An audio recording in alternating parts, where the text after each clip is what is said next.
로마서 10장 16절부터 21절 한 절씩 교독합니다. 그러나 저희가 다 복음을 순종치 아니하였도다. 이사야가 가로되 주여 우리의 전하는 바를 누가 믿었나이까 하였으니 그러므로 믿음은 들음에서 나며 들음은 그리스도의 말씀으로 말미암았느니라. 그러나 내가 말하노니 저희가 듣지 아니하였느뇨. 그렇지 아니하다. 그 소리가 온 땅에 펴졌고 그 말씀이 땅끝까지 이르렀도다 하였느니라. 그러나 내가 말하노니 이스라엘이 알지 못하였느뇨. 먼저 모세가 이르되 내가 백성 아닌 자로서 너희를 시기나게 하며 미련한 백성으로서 너희를 노하게 하리라 하였고, 또한 이사야가 매우 담대하여 이르되 내가 구하지 아니하는 자들에게 찾은 바 되고 내게 문의하지 아니하는 자들에게 나타났노라 하였고, 이스라엘을 위하여 대하여 가라사대 순종치 아니하고 거스려 말하는 백성에게 내가 종일 내 손을 벌렸노라 하셨느니라. 아멘. 오늘 말씀 내가 종일 내 손을 벌렸노라 말씀입니다. 구약의 구원을 보시면 알겠지만 구약의 구원론은 행하면 살리라입니다. 행하면 살리라. 그래서 레위기 18장 5절, 잠언 4장 4절에도 보면 그 사람이 레위 18장 5절에 너희는 나의 규례와 법도를 지키라. 사람이 이를 행하면 그로 인하여 살리라. 나는 여호와니라. 이렇게 말씀하고 있습니다. 구약은 행하면 살리라는 거예요.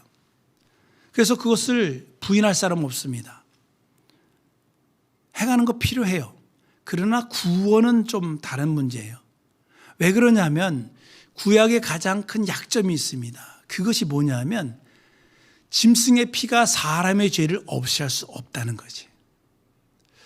그래서 구약의 이스라엘 사람들이 많이 양으로 번제를 드리고 소로 드리고 비둘기로 드리고 합니다. 제사를 드려요. 그 까닭이 뭐냐면 죄 때문에 그렇거든요.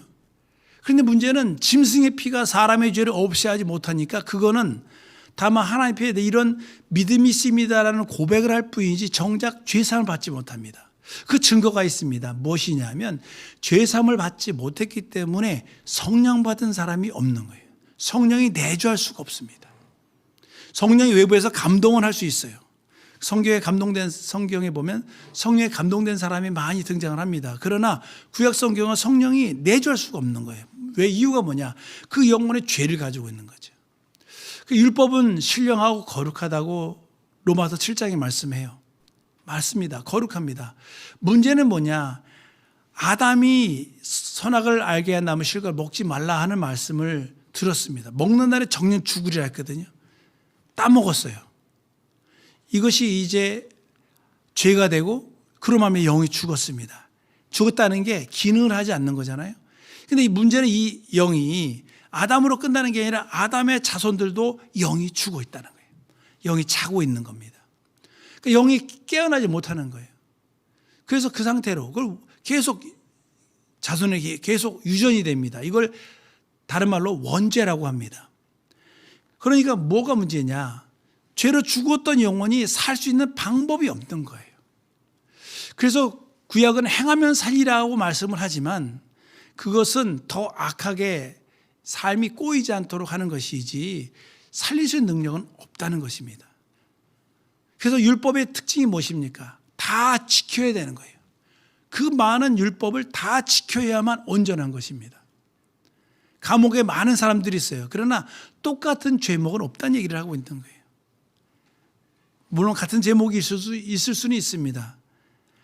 모두 다 행하여야 되는데 근본적인 문제, 원죄는 해결을 못할 뿐더러 또 우리에게 죄의 유혹들을 다 이기지 못하기 때문에 모두가 다 죄 아래에 있는 거예요.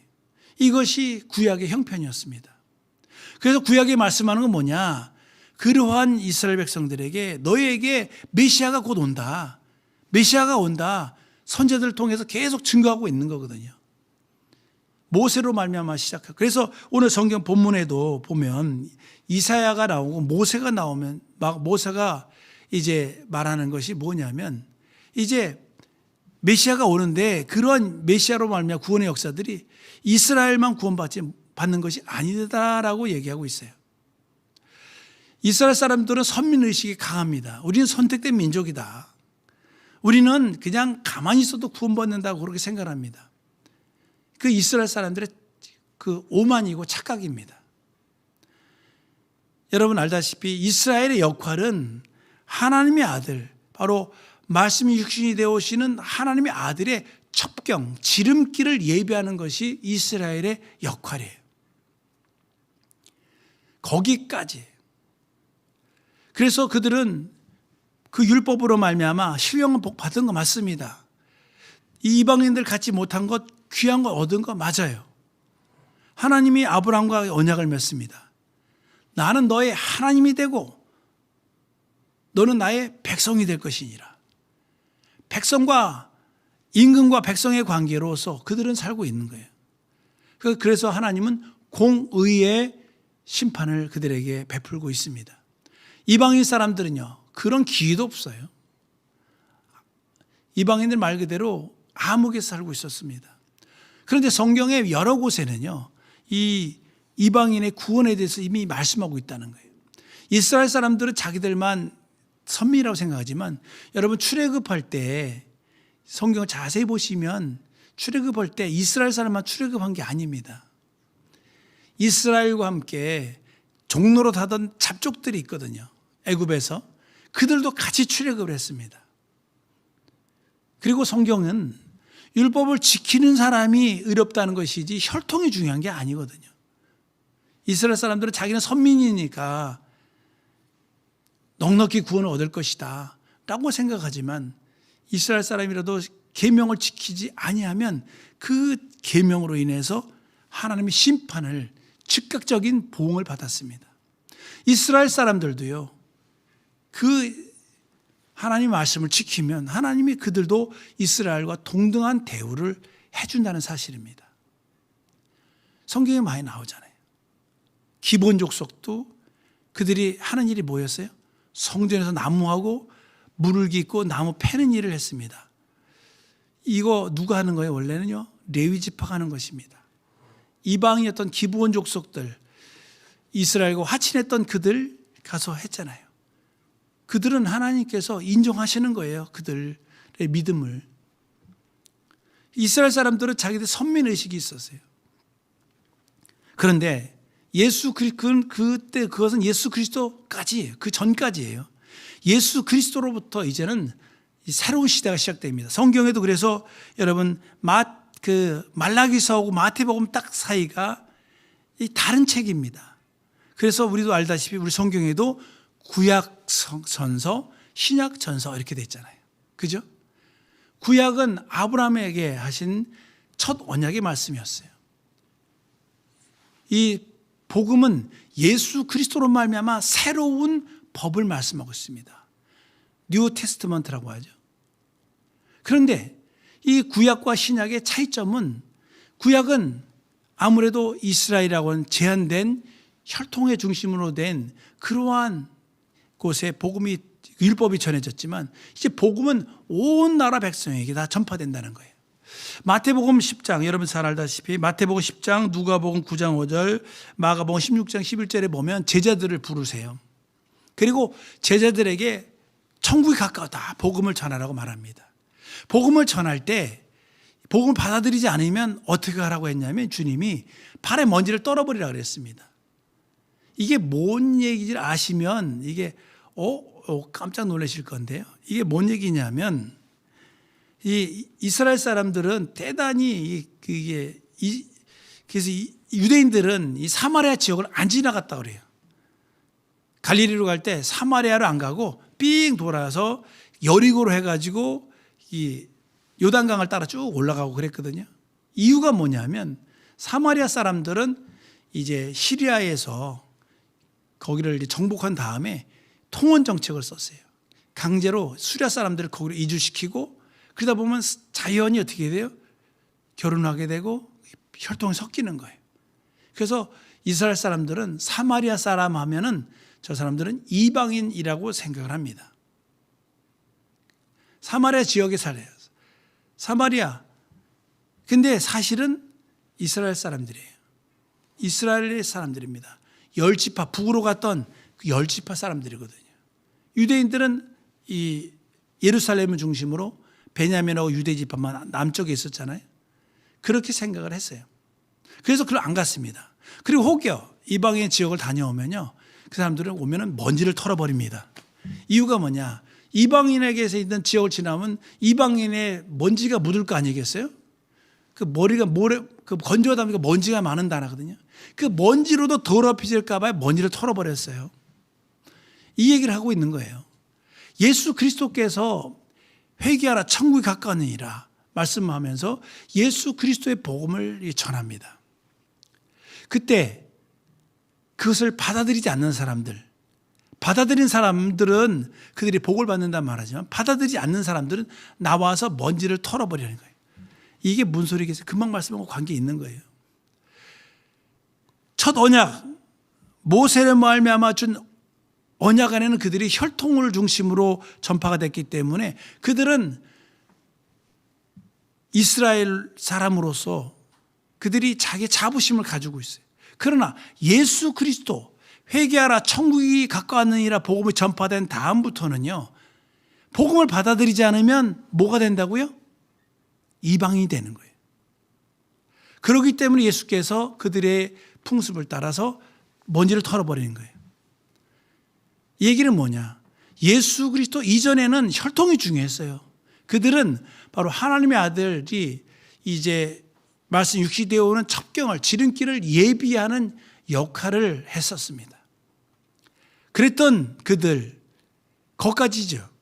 이제 예수 그리스도로 말미암아 이제 복음이 전해진 다음부터는 복음을 받아들이면 구원이고 하나님의 권속이 되는 것이고, 그러나 거부하면 뭐가 된다고요? 이방인하고 똑같이 된다는 거예요. 그러니까 우리가 오늘 말씀을 잘 아셔야 돼요. 그런데 여러분 아셔야 될 게 있어요. 이스라엘은 그래도 아브라함 때 BC 2000년경부터 이제 언약의 백성으로 그들이 살아왔어요. 이방인은 지금부터 2000년 전에 예수 그리스도로 말미암아 복음이 전해졌습니다. 이 4000년의 시간, 오늘이 4000년이 지난 시점인데 오늘 우리가 하신 말씀은요, 내가 종일 내 손을 벌렸노라. 하나님이 하나의 손을 벌리고 기다리고 계시다는 거예요. 예수 그리스도로 말미암아 복음이 전해진 다음부터는요, 이스라엘 사람이나 이방인이나 모두에게 다 하나님은 손을 벌리고 계시는 거예요. 구약 시대는요, 이스라엘에게만 사실 하나님 손을 벌리고 계셨던 것이 맞습니다. 그래서 이스라엘 백성들은 얼마나 축복받은 백성이냐고요. 그렇지만 거기까지예요. 예수 그리스도 이후에는요, 이제 침례 요한의 때부터 천국 침노를 당하나니 천국을 침노하는 자가 뺏는다고 말씀하시잖아요. 침례 요한의 때로부터, 침례 요한은 예수 그리스도보다 6개월 먼저 태어난 사람입니다. 그때로부터 이제 천국 침노를 당한다는 거예요. 어떻게 침노를 당하느냐? 오늘 성경 본문에 말씀한 것처럼 그리스도의 말씀으로. 여러분, 오늘 성경 보면 한번 10절 한번 보시기 바랍니다. 10장 10절 앞에 바로 앞쪽에 있어요. 보시기 바랍니다. 읽어봅니다. 시작. 사람이 마음으로 믿어 의에 이르고 입으로 시인하여 구원에 이르느니라. 그죠? 마음으로 믿어 의에 이르고 입으로 시인하여 구원에 이른다. 너무나 쉽잖아요. 구약은 행하면 살리라 했는데 마음으로 믿어 의에 이르고 입으로 시인하여 구원을 받는다는, 너무나 쉬운 구원을 말씀하고 있어요. 너무나 쉬우니까 이 복음을 전하면서 제가 영접기도 해드렸더니 어느 분이 그러시더라고요. 예수 믿는 게 이렇게 쉬워요? 그랬어요. 네, 맞습니다. 쉽습니다. 그랬어요. 예수를 구주로 영접하는 것은 쉬운 것이에요. 그렇지만 진짜로 영접하지 아니하면 그것을 뺏기기는 쉽습니다. 가볍게 얘기하면 안 돼요. 그래서 우리가 하나님 예수 그리스도 하신 말씀을 듣고 그것을 계명 삼아서 지키는 노력들이 필요합니다. 그래서 여기 보면, 그래서 그 12절에 보면 유대인이나 헬라인이나 차별이 없다라고 말씀하고 있어요. 성경은 이걸 얘기하고 싶은 거예요. 하나님은요. 그러나 이스라엘 사람들은 오해하고 있는 거죠. 자기들은 선민이니까 우리는 특별하고 우리는 그냥 가만히 있어도 천국의 아름목에 앉을 수 있다라고 생각을 하는 거예요. 그건 착각입니다. 우리는요, 마음으로 믿어 의를 입으로 시인해요. 그러면 어떻게 마음으로 믿고 어떻게 입으로 시인하느냐? 전하는 사람이 필요합니다. 전도자가 필요해요. 그리고 전도자의 말을 듣고 어떻게 돼요? 그 말씀을 지켜야 되고 거해야 됩니다. 오늘 본문 말씀 봅니다. 17절 보세요.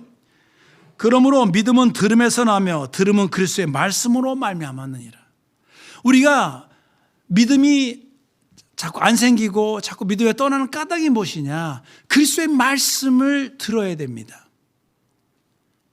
그래서 첫 번째는요, 목사님들의 예배를 통해 설교를 듣기도 하고 성경을 내가 읽기도 하고 여러 가지 다양한 방법으로 그리스도의 말씀을 우리가 접하는 것이 필요해요. 이게 믿음을 지키는 비결입니다. 말씀을 떠나고 말씀을 멀리하게 되면요, 믿음이 그만큼 고갈된다는 얘기를 말씀하고 있는 거예요. 그래서 주일 예배에 빠지는 거 무서운 위험한 겁니다. 처음엔 그러죠. 예전에 알다시피 한 번 빠지면 엄청나게 심각하게 느껴요. 2번 빠집니다. 3번 빠집니다. 그러다 보면 나중에는 점점 무감각해져요. 그래도 괜찮네? 영적으로 보면 그래도 괜찮네가 아닌 거예요.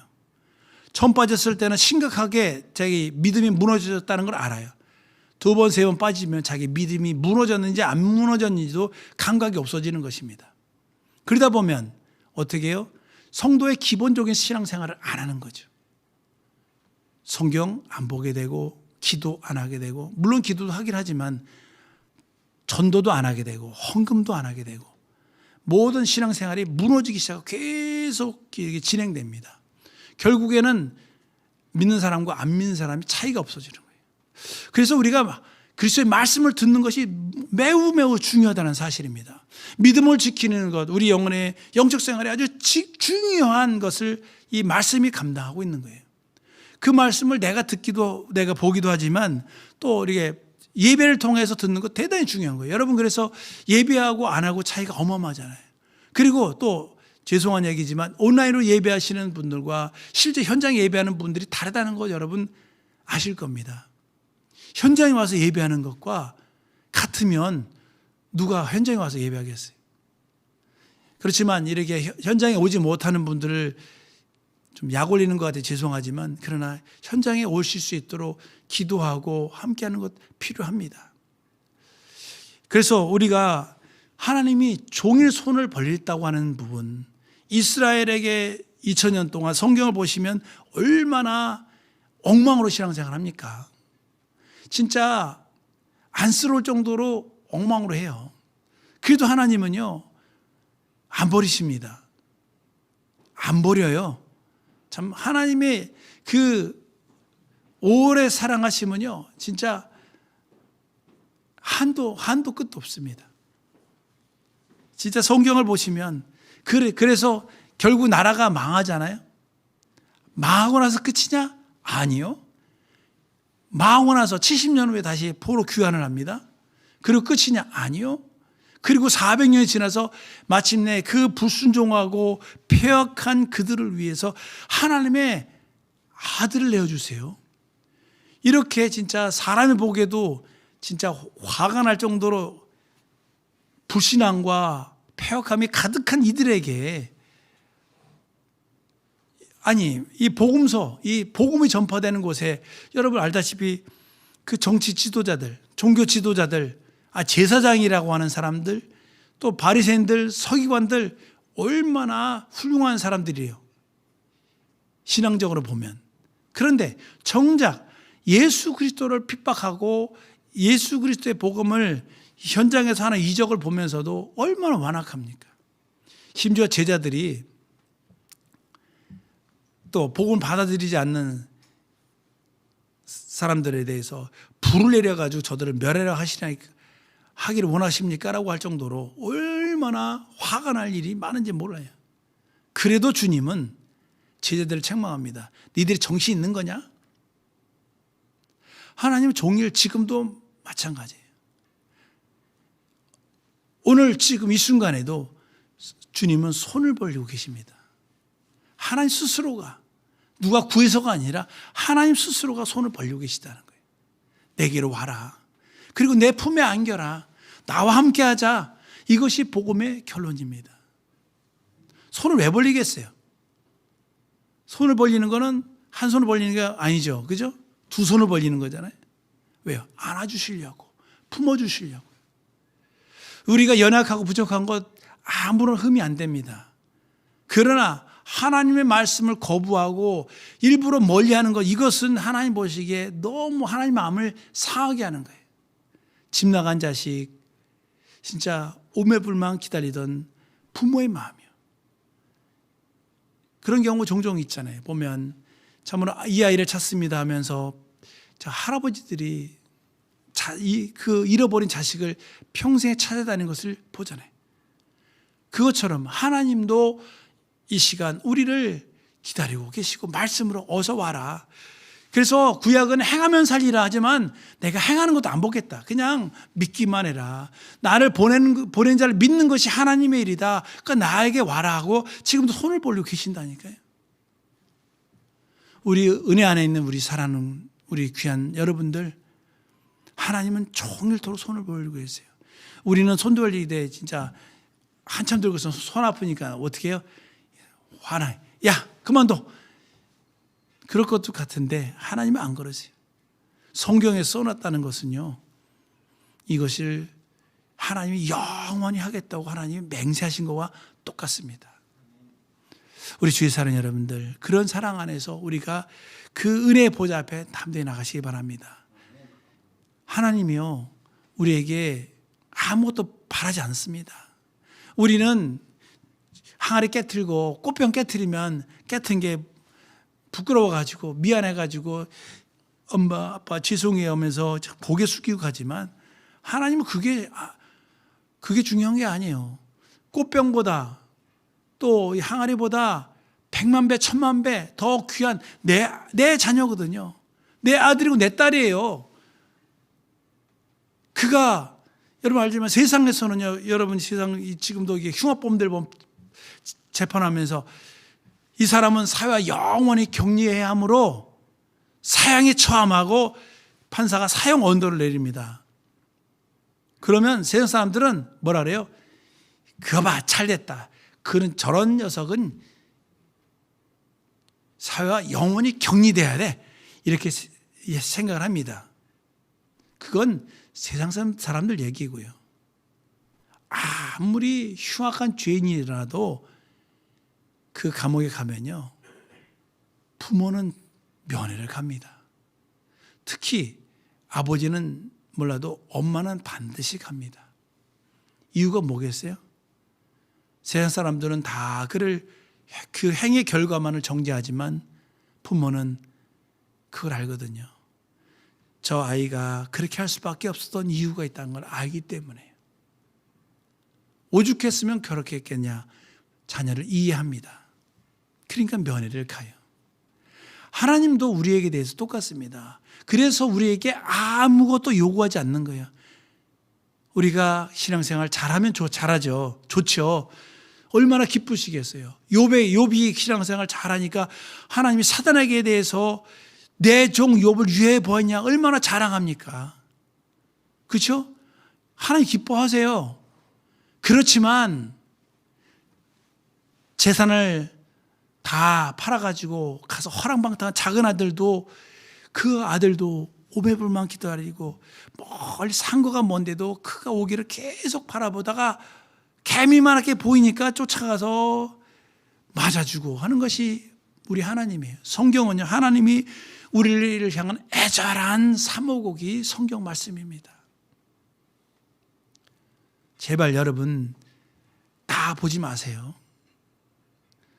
여러분이 세상에 실패해도 부모님은 그것보다 여러분을 사랑합니다. 우리 하나님이 부모님이잖아요. 아버지시잖아요. 이게 그래서 우리는 아버지의 마음을 알아요. 엄마의 마음을 압니다. 내가 엄마가 아버지가 돼 보니까 알잖아요. 나를 보면은 우리 부모 생각하면은 이런 조건 저런 조건 붙는데 내 자식을 보면 마음이 다르잖아요. 마찬가지. 그런 마음으로 성경을 보면 이 말씀 이해가 가는 거예요. 이미 하나님은 구약 성경에도 이사야를 통해서도 모세를 통해서도 이미 이방인의 구원을 이미 말씀하고 있어요. 누구나 다 오면은 다 하나님의 권속으로 대우해 주겠다는 거예요. 이건 이스라엘 사람들만 자기만 혈통하고 주장하고 있는 것이죠. 이스라엘뿐만 아니라 온 세계에 대해서 하나님은 지금도 손을 벌리고 그 품에 안기기를 고대하고 계시다는 사실을 여러분이 기억하시길 바랍니다. 이제 오늘도 주의 첫날입니다. 한 주간도 살 텐데 오늘 한 주간도 주님 품 안에서 하나님과 대화하세요. 주님의 품 안에 기대해 있던 그 제자 요한 얼마나 행복하겠어요. 그죠? 그게 그냥 요한 보고 하라는 얘기가 아니에요. 성경에 나오는 모든 사람은요, 내 이름을 거다 넣는 것이 맞다니까요. 여러분이 주님의 품 안에서 주님과 대화하면서 시시콜콜 다 얘기하고 주님 품 안에서 영적 생활 승리하는 여러분 되시기를 부탁을 드립니다. 기도하시겠습니다. 기도하실 때 내가 종일 내 손을 벌렸노라. 맞습니다. 주님이 나를 환영하시고 사모하시고 나를 오라 하시니 주여 나는 부족하고 연약하지만 내가 주님 앞에 나아갑니다. 한 주간 주님 품 안에서 평안을 누리게 해주시고 은혜를 누리게 하옵소서. 우리 주여 한 몸으로 기도합니다. 주여 은혜로